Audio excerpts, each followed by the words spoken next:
अभी जैसा कि देख ही पा रहे हैं, नागा बाबा महंत प्रवीण गिरी जी नर्मदा परिक्रमा में बैठे हुए हैं। सामने कल्याण से नर्मदा परिक्रमा के लिए चले हुए रमेश जी बैठे हुए हैं और आज रमेश जी का सरदर्द कर रहा था थोड़ा, तो हम भी आ जाएं और नागा बाबा जी से, क्योंकि इनको आयुर्वेद का बहुत अच्छा ज्ञान है।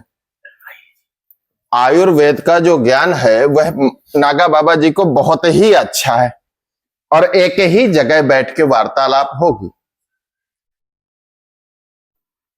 तो सबसे बड़ी चीज क्या है कि आयुर्वेद को हम लोग कहीं ना कहीं मानते भी हैं और पीछे भी छोड़ते हैं।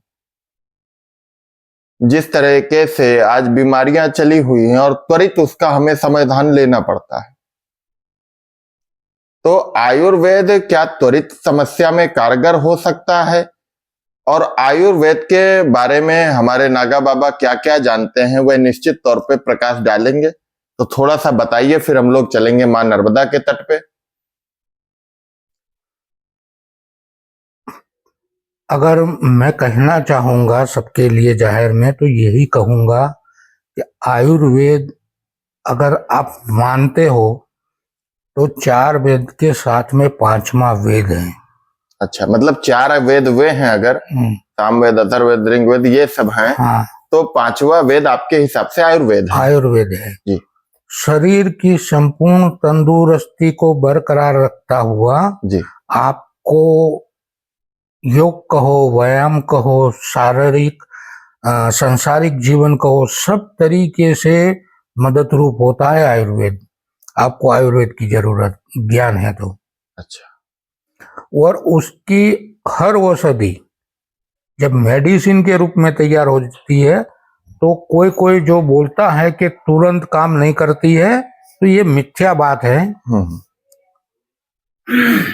24 घंटा दे दो 24 मिनट तक ऐसी औषधियां है। हाँ, कैमरे में आने दो। कौन सा ऐसा वो है? चाय ही तो है। मेडिसिन बस रख दो। 24 मिनट में भी असर कर सकती है। अच्छा, आयुर्वेद मतलब 24 मिनट में भी असर कर सकती है। ऐसी ऐसी जड़ी बूटियां है जो तुरंत असर करती है।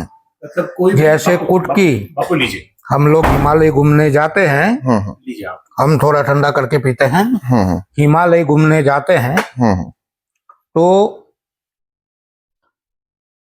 जब वहां जो बहुत बर्फ ऊपर की बात है, नीचे क्षेत्रों में शहरों में घूमने वाली नहीं, हिमालय टॉप की बात हो रही है जहां बर्फ क्षेत्र है और जंगल विस्तार है। जो जड़ी के लिए ज्यादातर हम गए साधु संतों के साथ में, हमारी जिज्ञासा थी पहले से ही कि कुछ जानना।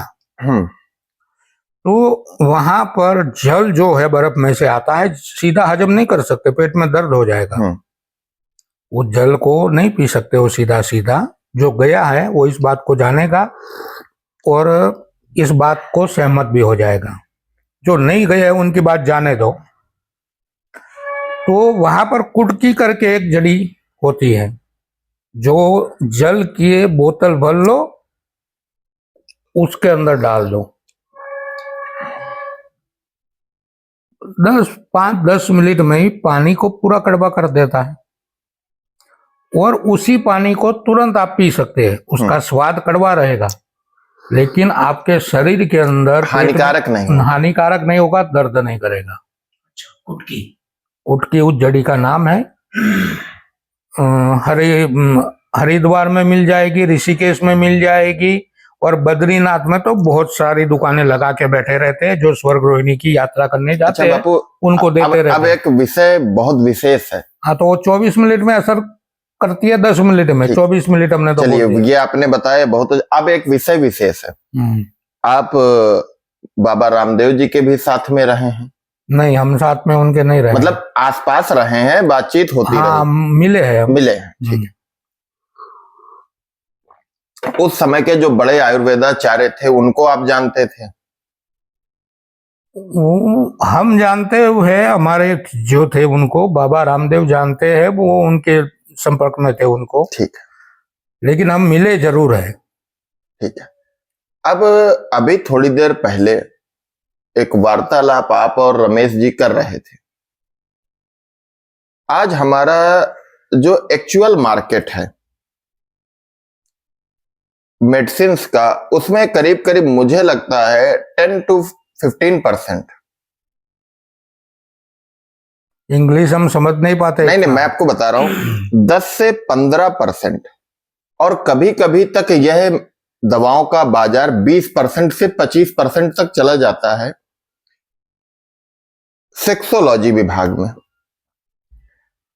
जहां पर लोगों को तरह तरह की चीजें बताई जाती हैं। असर हो रहा है नहीं हो रहा उसका कोई रीजन नहीं। जैसे हम आप संत हैं, बात अगर आती है शिलाजीत कि हमको आपको पता है कि किस मात्रा में मिलती है, और इतने बड़े बाजार में उसको पहुंचाना पॉसिबल नहीं हो सकता है। आज जितनी चाहे कोई किलो भर चाहे किलो भर खरीद सकता है, 2 किलो चाहे 2 किलो खरीद सकता है, तो इतनी बड़ी मात्रा में तो नहीं होती है। अब बात आती है कि लोगों को इस भ्रमों में, जो आजकल आदमी सोच रहे हैं कि हमारे अंदर कमजोरी है या बाहर कमजोरी, या हम ऐसे हैं, या हमारे अंदर कुछ नपुंसकता है, क्या आयुर्वेद में एक्चुअल में उसका कोई उपाय है?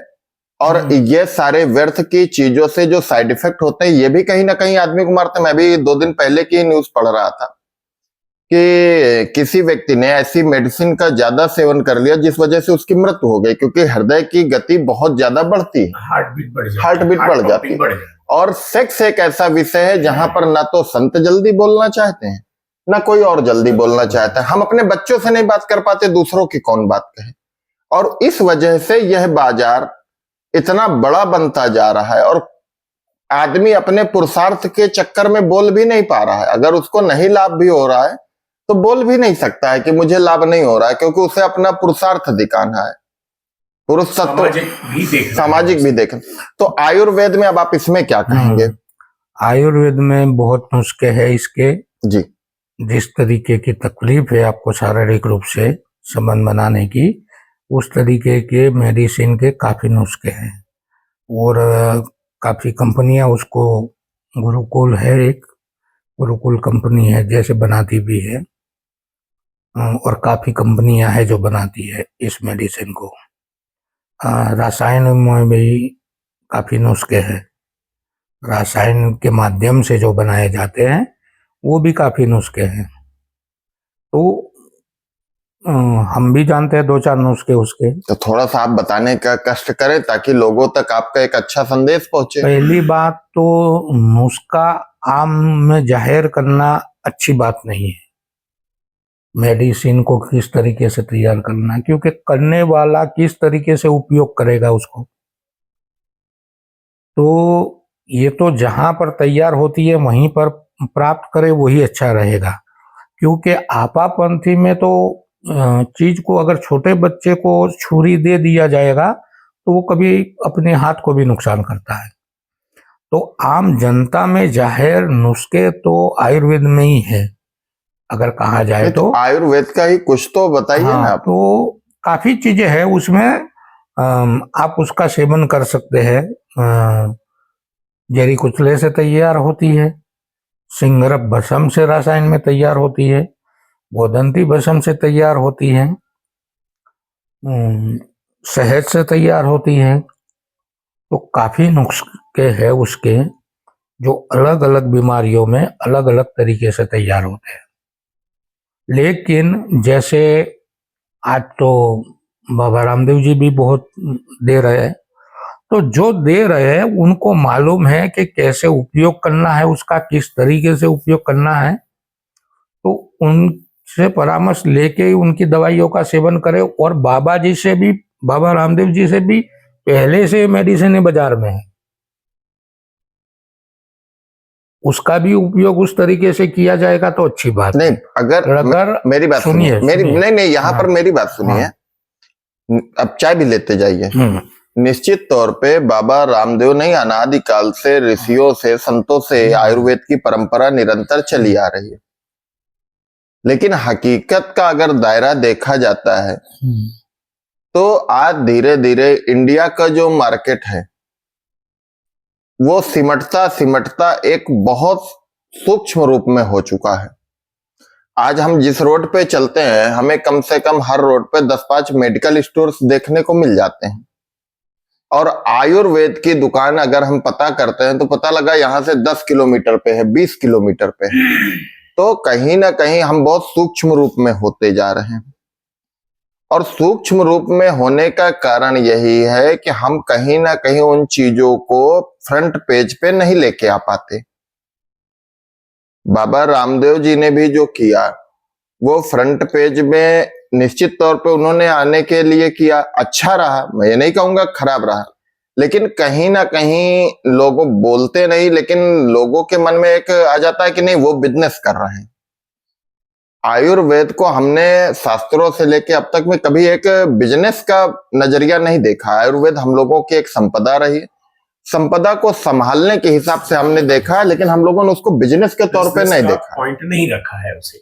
तो जब बिजनेस का पॉइंट नहीं रखा तो इसलिए हम ये मान सकते हैं कि भाई हम उसका प्रचार प्रसार उतना नहीं कर पाए। पहले उसका बहुत बड़ा एक प्रचार प्रसार था, तो अब आयुर्वेद को बढ़ाने के लिए क्या करना चाहिए कि लोगों के जानकारी पहुंचे, क्योंकि हमारे यहाँ सबसे बड़ी तकलीफ का विषय यह है कि जो एक उच्च वर्ग है उसके लिए तो सारी फैसिलिटी है, उसे कहीं दौड़ने की जरूरत नहीं। जो निचला तबका और मिडिल तबका है इसको एक कॉस्ट का भी ध्यान रखना पड़ता है, कीमत का। आयुर्वेद काफी महंगा भी कई बार पड़ जाता है, और उसके बाद में फिर उसमें मेहनत भी है, ऐसा नहीं कि आयुर्वेद बिना मेहनत के है। तो कॉस्ट भी कम आए और सारी चीजों, इसके लिए उनको खुद को जानकारी करना पड़ता है आयुर्वेद की। जब तक उसको जानकारी नहीं होगा कहीं भी जाएगा तो भाई पैसा तो लगना ही है, जिस वजह से हम आयुर्वेद के क्षेत्र में पीछे हो रहे हैं।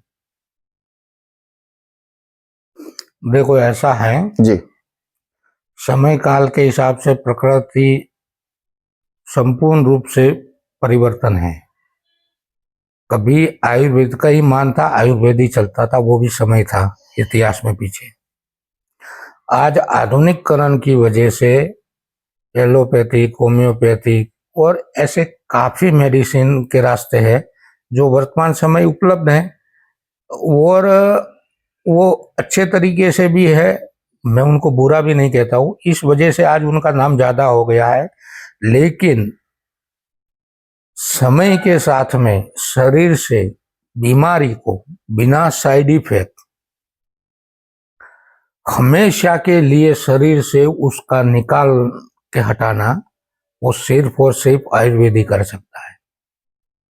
लेकिन बहुत स्लो होता है नहीं नहीं नहीं नहीं, स्लो कभी नहीं। ऐसा एक ग्रंथि है हम लोगों की कि आयुर्वेद मेडिसिन जो स्लो असर करता है। मैं अभी अभी आपको कुटकी का उदाहरण दिया कि अगर उसको पानी में डाल के पिया जाएगा वो 5 मिनट में कड़वा कर देगी, उसी पानी को आप पी सकते हो, तुरंत असर कर रही है वो।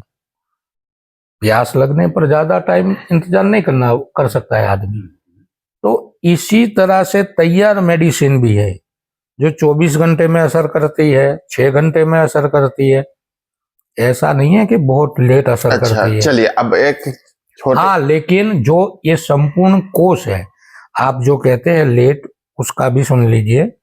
लेट इसलिए होता है, जो मैंने अभी अभी बोला, कि बीमारी को संपूर्ण तरीके से शरीर को हटाने में पूरा नुस्खा और समय जरूर लगेगा। अब मेरी बात सुनिए, अभी एक चीज सबके अंदर है, आजकल युवा हो बुजुर्ग हो, आजकल बच्चों में भी ये चीज आ गई है। हम लोग घुटने दर्द, कमर दर्द, जोड़ों के दर्द, इससे ज्यादातर हर आदमी, अब 10 में से 8 तो प्रताड़ित है ही है। घुटनों के लिए तिलिया कंद अच्छी बात है। नहीं तो अब आप जरा सा दर्शकों को यह जरूर बताएं कि अगर ऐसा दिक्कत हो रही तो आयुर्वेद में आसान कौन सा नुस्खा हो सकता है जो आसानी से आदमी को उपलब्ध भी हो जाए और लागत भी उसकी कम से कम आए। खाने वाला कपूर, इजमेट और अजमान का फूल मिला के जो एक तेल तैयार होता है, जो अलग अलग काफी चीजें और भी मिलती है उसमें, मैं 3 अभी खुला बता रहा हूँ। घुटने के दर्द के लिए चलेगा, ये पैर के दर्द के लिए चलेगा, परिक्रमा में चलने वाले लोगों के लिए भी चलेगा। शरीर के अंदर कहीं पर भी दर्द होगा तो मालिश करने के लिए चलेगा। पेट में कहीं दर्द होगा, 1 बूंद उसका उपयोग कर ले पतासा गुड़ में डाल के, तो उसके लिए भी चलेगा। लेकिन 1 बूंद, तुमको दर्द ज्यादा है, तुम पूरा बोतल पी रहे हो तो जिम्मेदार तुम हो। एक बूंद का मतलब एक बूंद होता है। इसीलिए मैंने पहले भी कहा था कि जो संपूर्ण तरीके से इसका उपयोग करते हैं, जानते हैं, उनकी सलाह से ही करना चाहिए।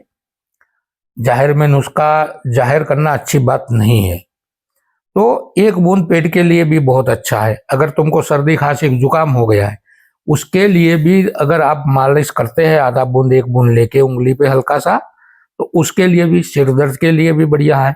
मैं तो ये कहूंगा मेरे अनुभव में कि कम से कम गिनती लगाऊंगा तो मैं खुद 20-25 दर्दों में उसका उपयोग कर चुका हूँ।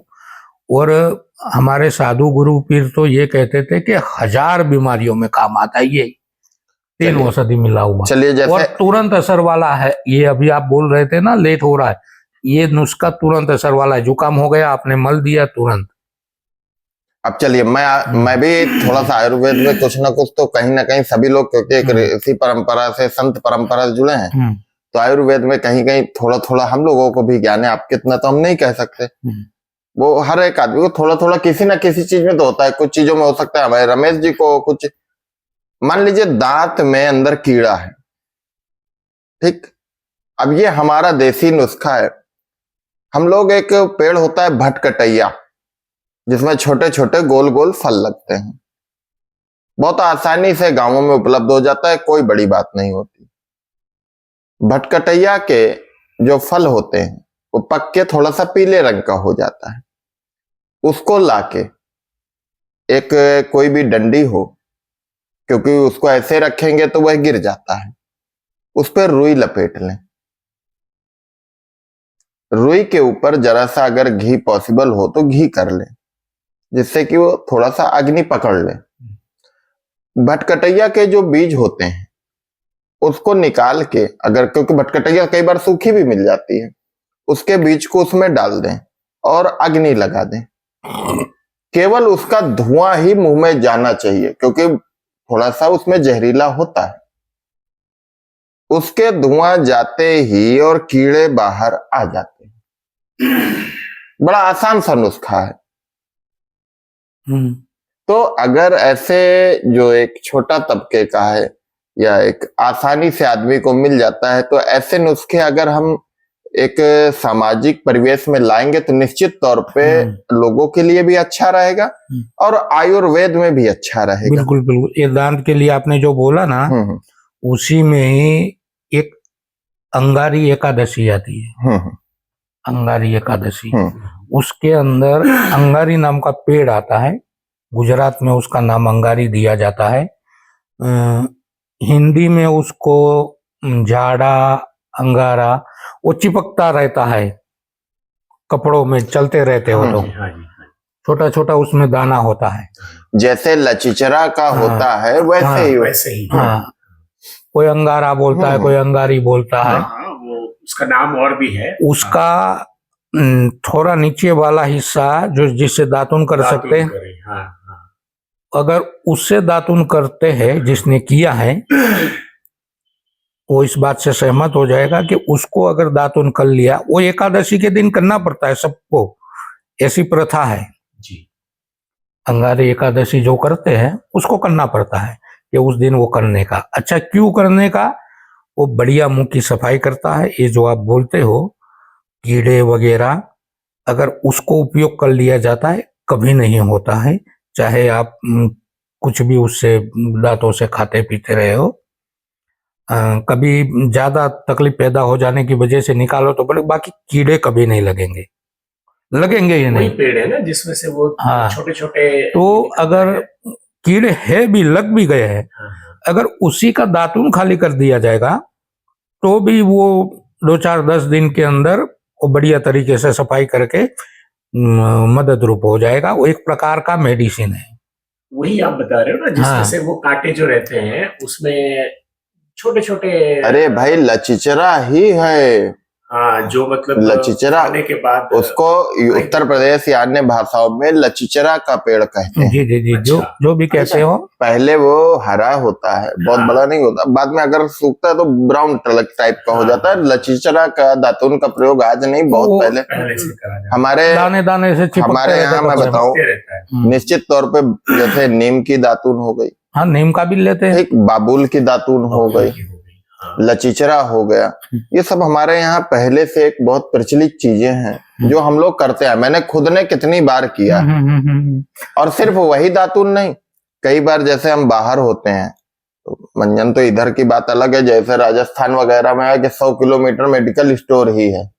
खैर अब तो थोड़ा पास में हुए, तो वहां पर क्या होता है कि कई तरह के होते हुए जंगली पेड़, रेतीले पेड़, क्योंकि वहां बड़े तो होते नहीं, तो हम लोग दातुन करते हैं। जैसे राजस्थान में एक चाय की पेड़ होता है, चाय की पत्ती नहीं है वो, लेकिन उसको डाल दो जंगल में और एक उसी के हम चाय की छन्नी भी बना लेते हैं। अच्छा जी, हाँ हाँ, पेड़ की छन्नी और पेड़ की ही चाय। तो आयुर्वेद इतने ऑप्शंस हैं, लेकिन पता नहीं है लोगों नीम जो है, अगर आपको चमड़े में कहीं पर भी किसी भी प्रकार की खुजली वुजली हो जाती है, नीम के पान को गर्म पानी में उबाल के आप उस पानी से स्नान करो। छोटे बच्चों को भी कभी कभी